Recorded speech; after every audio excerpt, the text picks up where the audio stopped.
At October 4th at night, the invasion in all of human history had begun as mostly Chinese forces of various PLA group armies, all from active, reserve, or ready reserve forces, comprised of both external elements and Trojan shock elements, along with Russia, the second largest contributor, and smaller allies, which all combined numbered 500,000 additional troops, effectively battering ram their way across the border in initial border battles before these enormous lines of forces would effectively race deep into the heart of the nation before fanning out to assist the Trojans deeper inland, or even relieve them entirely, as these were very powerful, heavy-handed reinforcements that began both in Mexico and in Canada. But for the sake of the South Central invasion sector, these Mexican-based external forces were enormous, as these three prongs were the largest of the invasion prongs in the South Central invasion sector, with a smaller prong for New Mexico and ultimately Colorado, as the 14th PLA Group Army would continue into Colorado, leaving the PAP 18th Light Armored Brigade to effectively take over operations and command the local forces in the Albuquerque AO, as Albuquerque was the biggest city in New Mexico, followed by Santa Fe, which the Russian 8th Combined Arms Army effectively had under total control. As the Russian 2nd Combined Arms Army, however,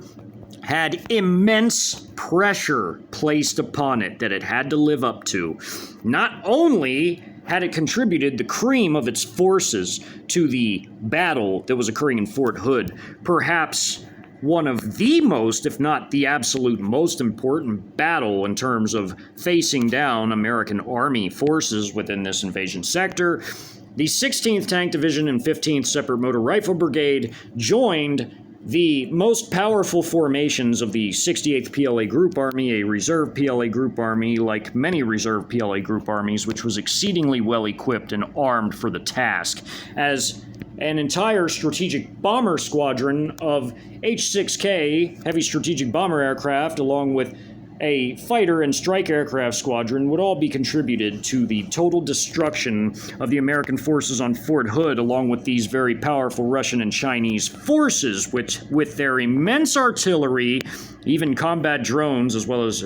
enormous quantities of loitering munitions, and artillery firepower backed up to the hilt by Russian and Chinese missile forces, which included the 616th Strategic Missile Forces Brigade, an actual Trojan unit in eastern Texas, firing from their CCP regime properties in this part of the state, as well as across the border, the 612th and 613th, which these two had been augmented by called-up reserve battalions, making these brigades effectively reinforced brigades with the ability to lay down even more firepower than even would have been the case with just the original battalions that comprise these brigades, these active battalions. With the reserve battalions, they were able to fire an array of widely mass-produced cruise missiles like the very long-range, destructive, and accurate DH-10A, which were subsonic, but that mattered little when America lost its eyes and ears and had no means by which to defend against these systems,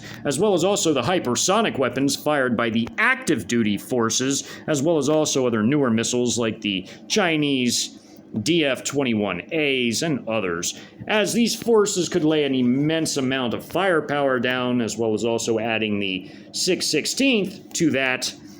The Russian 950th Rocket Brigade, which was part of the 2nd Combined Arms Army and a Trojan unit as well, beginning in the San Antonio battle space outside of the city limits in a rural area near I-35. The battalions of Iskander systems could lay down an enormous quantity of missile firepower at a single time, as each of these Iskander battalions effectively was equipped with dozens of these TEL-based systems, and these missiles could be fired in massive quantities. These missiles would be fired in large quantity at Fort Hood, as well as also fired in the Austin battle as well to support the forces there, and also fired to support the actions occurring in this very important battle in San Antonio. San Antonio, while it might not have been quite as important as was the Fort Hood battle, it was still up there in terms of the sheer gravity of the situation, as it was imperative that the coalition capture this key node as fast as humanly possible, as the external invasion forces needed to get into the nation as fast, as rapidly as possible, without any delays upon completing their initial border battles, defeating the local border forces. They then were to file in single-file convoy formations to move rapidly up the key invasion routes as per fourth-generation warfare doctrines and the original invasion plans, only stopping for fuel, food, water, any possibly needed ammunition, although it would be unlikely that any would have to fire, as most of the key nodes would be under control, and any fire would be limited, like an elongated drive-by when going through rural areas if anyone tried to take pot shots at the vehicles, as the Trojans would largely seize the nodes as per the original invasion plans, as the cities were by far the most treacherous places to have to cross for an enormous convoy formation, hence the reason why the Trojan shock armies needed to capture all the major nodes all up and down these major invasion routes. Once that had been achieved, these forces could move seamlessly through without having to stop and get off the interstate and fight the whole way up the line. The purpose of the Trojans made all of that unnecessary. The Trojans took the key role in fourth-generation warfare doctrines. This was not third-generation warfare where there were no Trojans and these forces had to fight steady battles moving all the way in, which would take immense amount of time. This cut that time down to days, as these key nodes were to be captured all up and down the key invasion route. It was, again, imperative that San Antonio be captured as fast as possible. Hence, enormous pressure was put on the command elements of the entire 2nd Combined Arms Army of the Russian Army, as the 91st Headquarters Brigade were the additional major logistical elements, administrative elements, maintenance, medical, and transportation and supply elements of the entire group army, or combined arms army rather, as the group army was effectively the Chinese equivalent in the same weight class as the Russian 2nd Combined Arms Army, as a combined arms army is. As the 91st Headquarters Brigade of the 2nd Combined Arms Army was in command over the entire operation in San Antonio, as well as in command of its forces in Austin and in Fort Hood, sharing command with the local Chinese elements in both additional battles, Austin and Fort Hood. The foreign forces attached to the 2nd Combined Arms Army were under the command of the 2nd Combined Arms Army because they lacked the technology that the Russians and Chinese possessed in ISR and AI. However, the Russians or the Chinese in their areas could utilize their instantaneous feedback from the AI real-time battlefield data processing network, as their ISR constellation patrolled the entire battle space and mapped it out in real time, to effectively act as dispatchers and radio to the forces that lacked this technology, including combat data links like the Venezuelans lacked, to effectively act as dispatchers and send these forces to where they needed to go and what they needed to do, constantly keeping in radio contact. As they seen everything in real time, they could keep the allies informed in real time, which also included the Serbs. The Serbs were self-sufficient in producing military hardware. However, they were not quite as far along in terms of the ancillary but highly important technologies that were now ushering in the age of modern warfare, such as AI, such as the ISR constellation or surveillance grid, and the combat data links that would effectively be the feedback loop for all of the information to effectively see the information in real time and decide what to do with it. The Serbs were behind in this, and they were a small nation, yet they were very, again, self-sufficient in producing military hardware, but they were not very far advanced in technology like the Russians or especially the Chinese, who were the leaders in AI and the largest single drone producing nation on Earth as well. The Serbs had a way to go with this technology, and the Venezuelans were even further behind. There was a Nicaraguan combat battalion, as 3 had been put together, of volunteers from Nicaragua's army, who effectively volunteered to join the invasion as a large thank you to the Russians for their decades of support from the Soviet era all the way into modern times, as the Russians and Chinese agreed to arm and equip the Nicaraguans, as Nicaragua was a poor country and could not send these troops with their own weapons, as they could scarcely afford to do so. The Chinese and Russians agreed to effectively equip these troops of these volunteer battalions, which they could only scrape together 3 for this entire invasion, but would equip them and utilize them, and even give them responsibilities, such as clearing flanks, which they would actually do a decent job of. However, out of all the allies in this battle, which included the Venezuelan Serbs and Nicaraguans of the Russian forces, the Nicaraguans would suffer by far the most casualties. However, they would still achieve their objectives. But the Venezuelans, despite not like the Serbs being very far in AI, ISR capabilities and more, they were still relatively heavily equipped. They had heavy weaponry, they had very effective equipment in terms of their dismounted forces, and their vehicle-based forces were very well equipped as well. The Venezuelan forces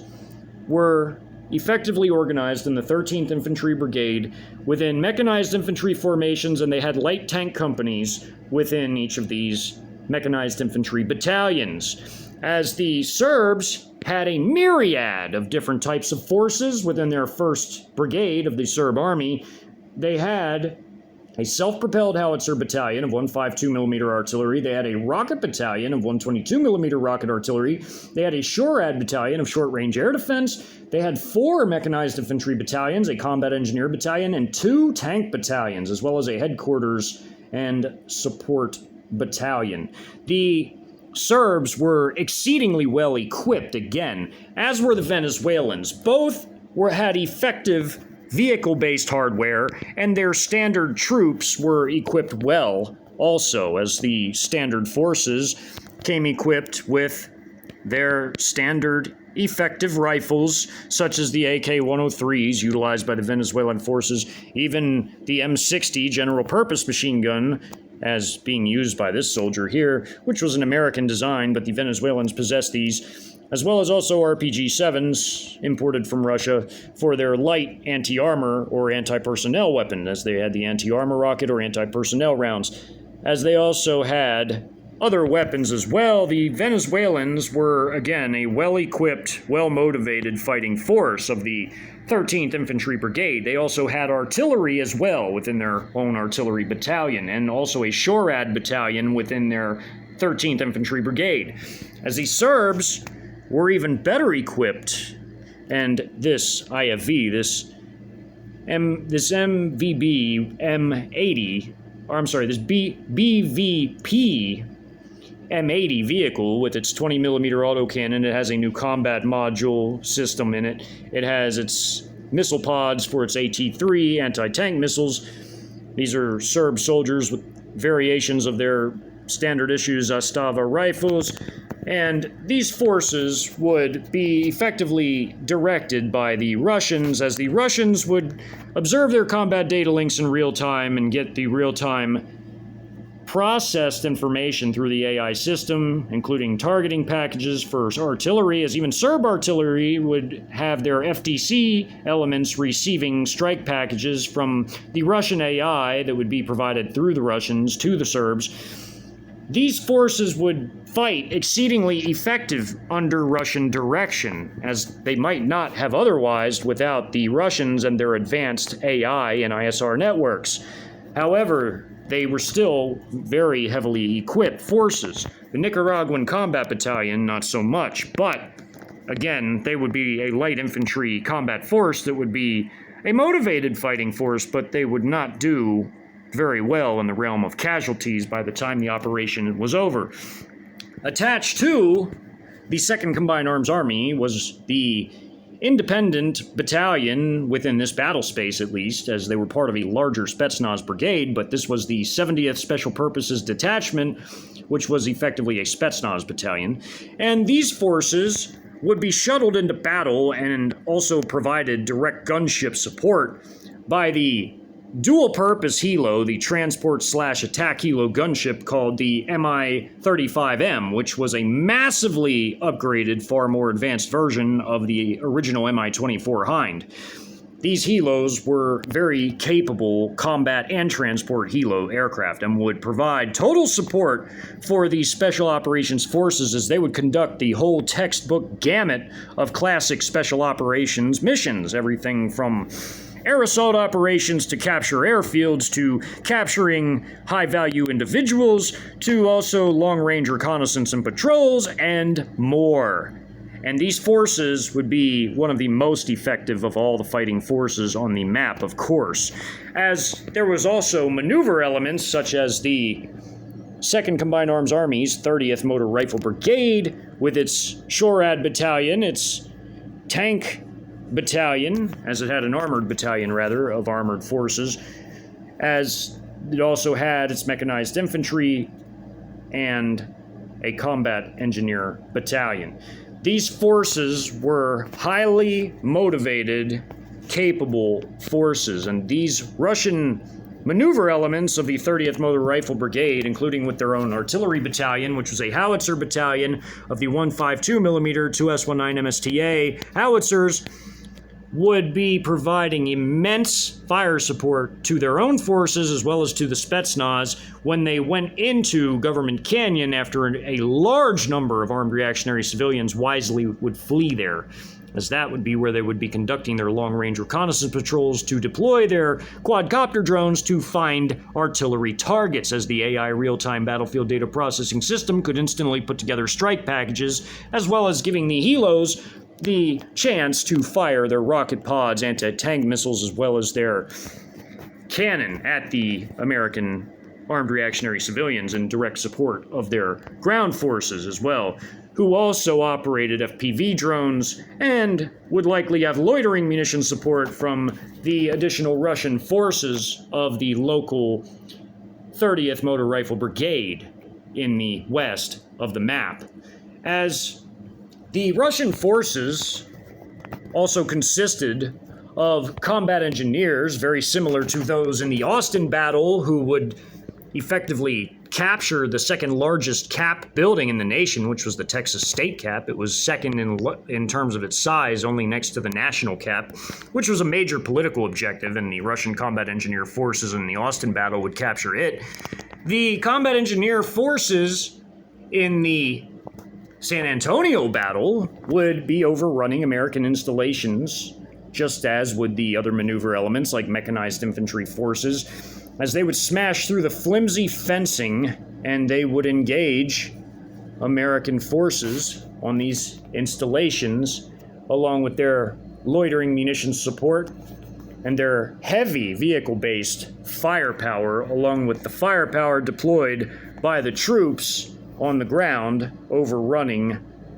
these facilities.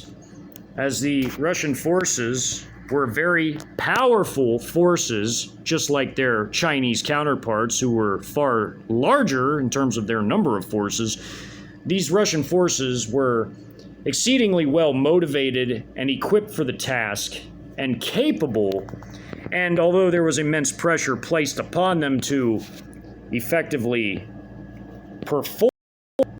an outstanding performance in terms of their capture of these installations and key objectives, they would live up to their expectations, and they would do just that. They would excel in their objectives and achieving them, as they would be supported heavily in the air by the largest coalition member of all, the Chinese, as the PLAAF would provide enormous air power to this battle, as this battle was again seen as very important by the Chinese, who were inadvertently placing a lot of pressure on their Russian friends to deliver for them because their group armies needed to be able to seamlessly race up I-35 and having to pass through San Antonio once the preliminary battles to capture Laredo had concluded. They would need to move through San Antonio and it would need to be completely cleared so that these extremely powerful PLA Chinese formations of the PLA ground forces or Chinese army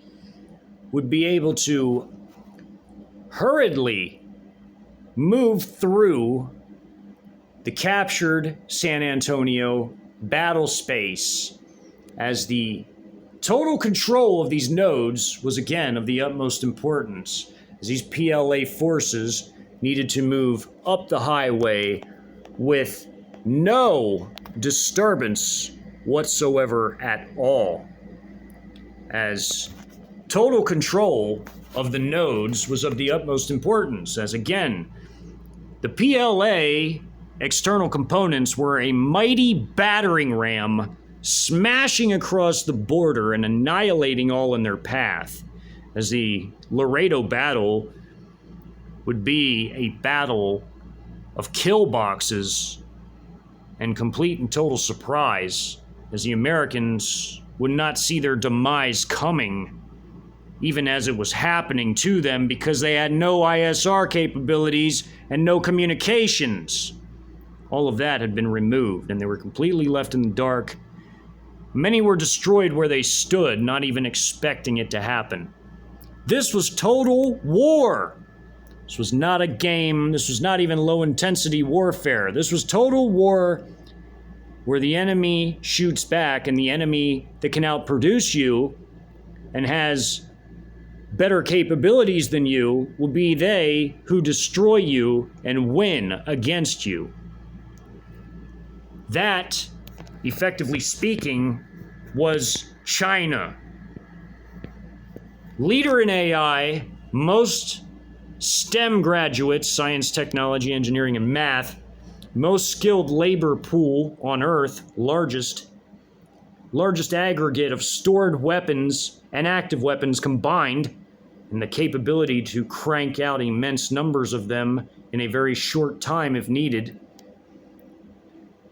An immense amount of ready reserve forces who finish their contracts in the PLA active duty forces and go into reserve group armies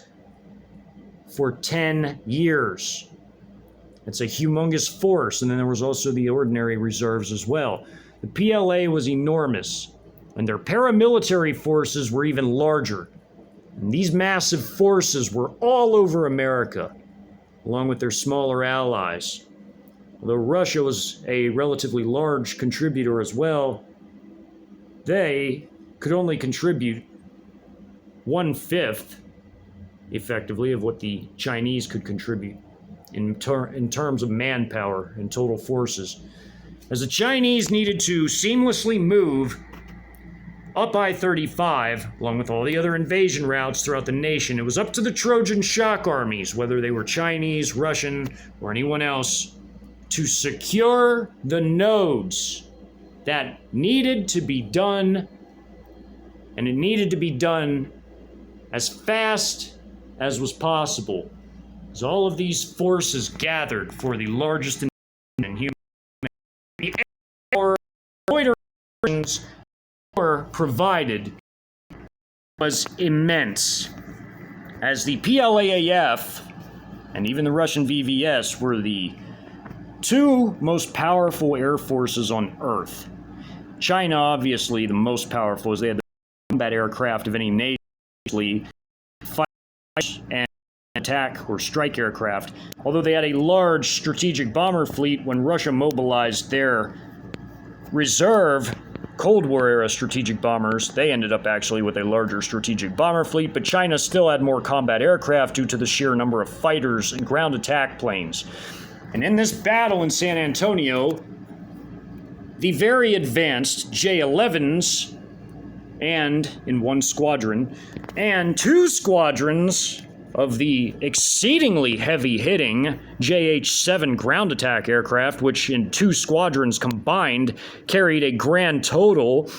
of 480,000 pounds of air-to-ground ordnance, which was enormous, would provide the pre-designated strikes that were already set up for the invasion planning, as well as also, and this as per the prior obtained intelligence, which was put together by the AI into the strike packages already set up for the invasion, as well as also close air support, which would arise during ground combat between the ground forces whenever they would need air support. These aircraft were more than capable of doing both because they carried such an enormous amount of air-to-ground munitions. As the J-11s would be flying air superiority operations in terms of controlling the airspace over the battlefield, they would be joined by the J-16 squadron, which the J-16 had a similar look to the J-11, although it was a completely different aircraft and the airframe was actually a bit shorter,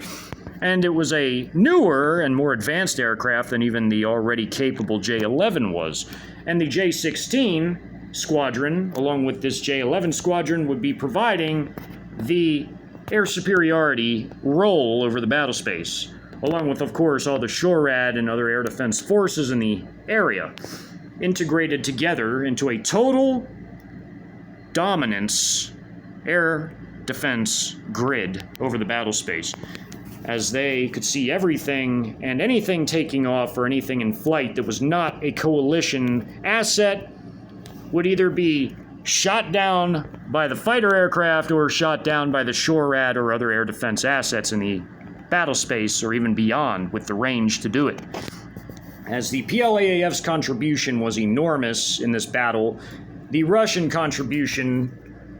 was even more so, as they provided the lion's share of the ground forces, as there were 58,000 total coalition troops in this battle between the forces of the Russian 2nd Combined Arms Army, as well as also the allied forces of the Venezuelan Army of their 13th Infantry Brigade, as well as the Serbian Army's 1st Brigade, as they were also, again, joined by the 70th Special Purposes Detachment, or effectively the Spetsnaz Battalion, the 70th, as well as the VVS Detachment of 32 of these gunship/transport helos. The combat drones of the Russians and even the Chinese armed recon drones, such as the CH-4A, added even more strike capabilities along with the enormity of the loitering munitions provided by the Russians, namely their very capable Lancet 3s. As these Russian forces, as they had their combat engineers, they had their maneuver elements of the 30th Motor Rifle Brigade, they had their enormous 385th Guards Artillery Brigade with its 4 2 S-19 MSTA 152mm self-propelled howitzer battalions. They had 2 full battalions of BM-21 Grad 122mm rocket battalions in the 385th Guards Artillery Brigade, and they had a single battalion of the new Tornado S 300mm rocket system, which was, as a whole firing battalion, was utterly devastating. As these systems were 300mm systems like the large Chinese artillery was, and although they didn't have as much range as the longest range system in the world, which was the Chinese A300, these still had an exceptionally long range as it pertained to the Russian Tornado S, and of course the same power as the Chinese 300mm systems, as it too was a 300mm system, and would be utilized heavily in this battle. Interestingly enough, which many don't realize, is that the Russian thermobaric artillery, the TOS-1As, are actually operated by the NBCR protection forces of the Russian army, the NBCR protection troops. They operate the TOS-1As. In the 2nd NBCR Protection Regiment, there's a TOS-1A battalion, in addition to the standard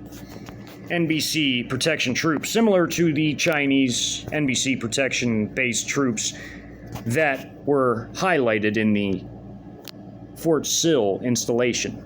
of this hypothetical invasion documentary series. These were similar forces to those, but they also had their TOS 1A battalion, which was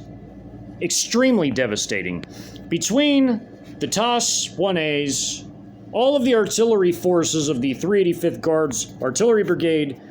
the Artillery Battalion, the 2S19 MSTA Battalion of the 30th Motor Rifle Brigade, and the Venezuelan Artillery Battalion and Serb artillery battalions. One was a self-propelled artillery battalion, 152, and the other was a rocket artillery battalion. All of the artillery present was simply gargantuan, and along with the Chinese air power, which was a monstrosity between two full squadrons of JH-7s,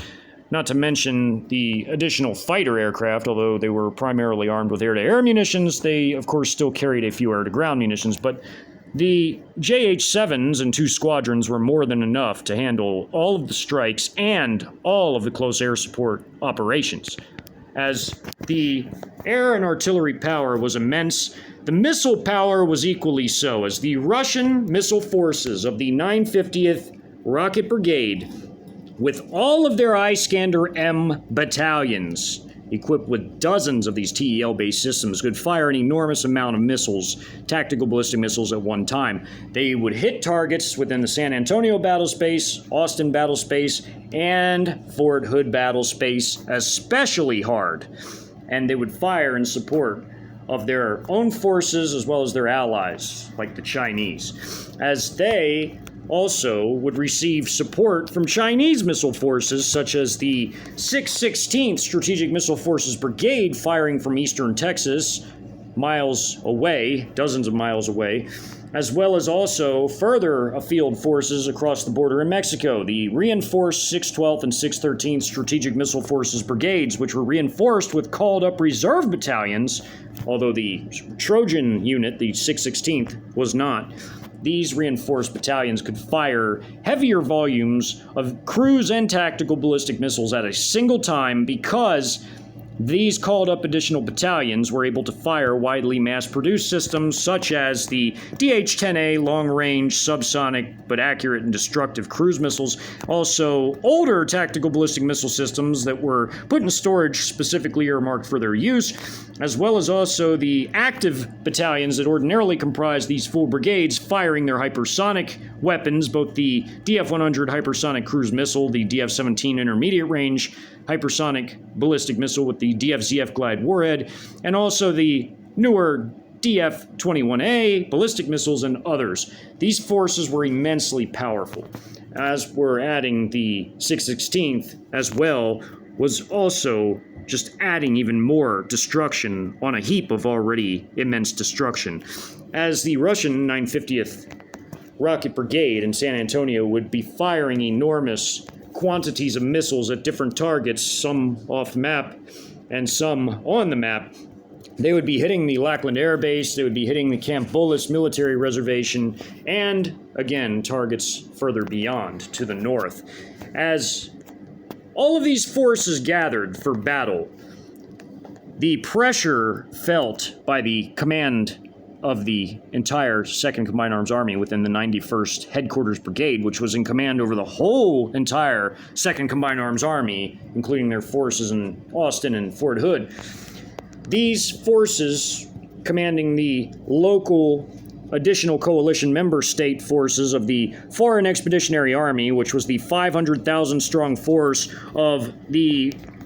forces from smaller allies, like from some of the larger of the smaller allies, like Pakistan, North Korea, Belarus, also Iran, and then there were smaller allies as well, such as Venezuela and Serbia and others, many others, Nicaragua, sending volunteer battalions. I mean, all of these forces comprised the Foreign Expeditionary Army, which was, along with the Russians and Chinese, the entire coalition. It was a 12,500,000 strong force. 500,000 were the Foreign Expeditionary Army, all the other nations, and 2 million was Russia, and 10 million was China.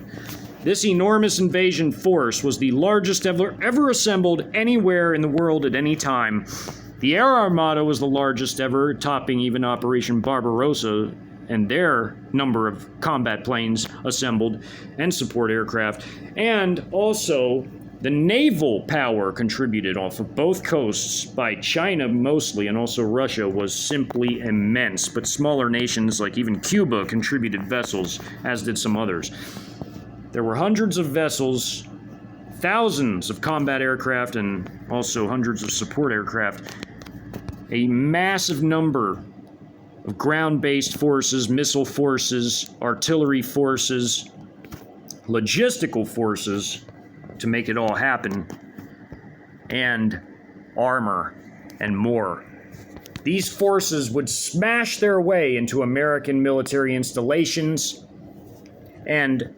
these would be total shock forces in the truest definition of the word, as they smash their way into American military bases with a rapid sense of urgency, as this battle would be the shortest battle for the capture of any major city in the South Central invasion sector. This would be an 8-hour-long battle, although the immense amount of activity that would occur within it would be simply enormous. There would be a number of combat occurrences throughout the course of this battle, all condensed to within an exceedingly short amount of time, as there were a massive amount of objectives that needed to be overrun as fast and as seamlessly as possible to achieve the objectives set out by the coalition war planners. These Russian forces and their coalition allies in this battle would make it happen. The Russians would even be attacked on some of their CCP regime properties, although it would be nowhere near the size of the attack that they would have received in the Austin battle. But nonetheless, the Russian forces would hold their own against these small-scale attacks from armed reactionary civilians that would move through the area and find them and attempt to clash with them in their CCP regime properties and be utterly repelled by an enormous quantity of ISR-directed loitering munitions on AI target-seeking mode, heavy machine gun emplacements, general-purpose machine gun emplacements, light machine gunners, riflemen, anti-tank guided missiles, light anti-armor and anti-personnel weapons, and more. Vehicle-based fires. The armed reactionary civilians wouldn't even have a chance. The military wouldn't even have a chance. They would be crushed in this battle. As again, the pressure was real. It was palpable. It could be felt by the Russian command staff. As the commander of the 2nd Combined Arms Army knew he had to deliver, as he had accepted the task of conducting the operations in this AO. He had the opportunity to refuse it, but he accepted. Now he had to perform, just as did the rest of the men of the coalition. They were fighting for Chinese communism, whether knowingly or inadvertently, as this would become New China, and Novaya Russia would become the Arctic lands, as Russia was set to gain immensely from this invasion. Even though they were fighting in the lower 48, they knew they needed to do this to knock their worst enemy out of the game, so to speak, as quick as possible. Plus, they and China had now cemented their alliance and were effectively like blood brothers at this point, and the Russians were more than happy to assist the Chinese, at least with the complete destruction of the American regime and its forces in the lower 48, before they would eventually transition their forces to their new territories in the north. But for the time being, they were all in with the Chinese. The Chinese forces alone were simply gargantuan, as the red icons signify all over this map. And with their allies heaped on top of them, just made it that much worse for the Americans, as many nations had a bone to pick with America, as the saying went, for many reasons, including Venezuela for all the sanctions. They were livid about this. Plus, they were firm allies of China and Russia and even Iran by now. And Iran was on board, so was Venezuela. Serbia, too, a long-time Russian ally, and now a great friend of China, was absolutely coming along, as they had many pacts and agreements with both nations, as did Venezuela. Nicaragua wanted to contribute forces as a thank you. They had sent 3 battalions from their tiny country to assist in the coalition, as American cities would be pummeled. Even the Tornado S 300mm rocket system would hit parts of San Antonio and leave it in gutted ruins. There's also Chinese airstrikes, which were exceedingly potent and would be utilized in a close air support role, would smash parts of the city as well, pulverizing it into total ruination, into the dustbin of history. America would be a vanquished nation very soon. No one could stop it from happening. It had already been set in motion the moment the steps of 4th generation warfare were put into action. So these forces would roll right over the American defenses. And America would be defeated, as all of its cities would resemble Berlin in 1945, but with a modern twist to them, as the Russian and Chinese forces smashed their way through the land in a very real sense.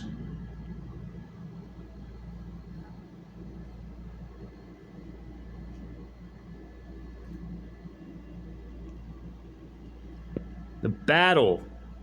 of San Antonio will begin in the next installation with the battle for the Lackland Air Force Base. One of the main objectives of the coalition within the San Antonio battle space, as multiple locations would be attacked immediately by all of these coalition forces throughout the map, whether by air attack, airstrikes, missile strikes from missile forces, artillery strikes, or forces straight up overrunning these facilities, smashing their way in to an unsuspecting, unprepared installation throughout the map.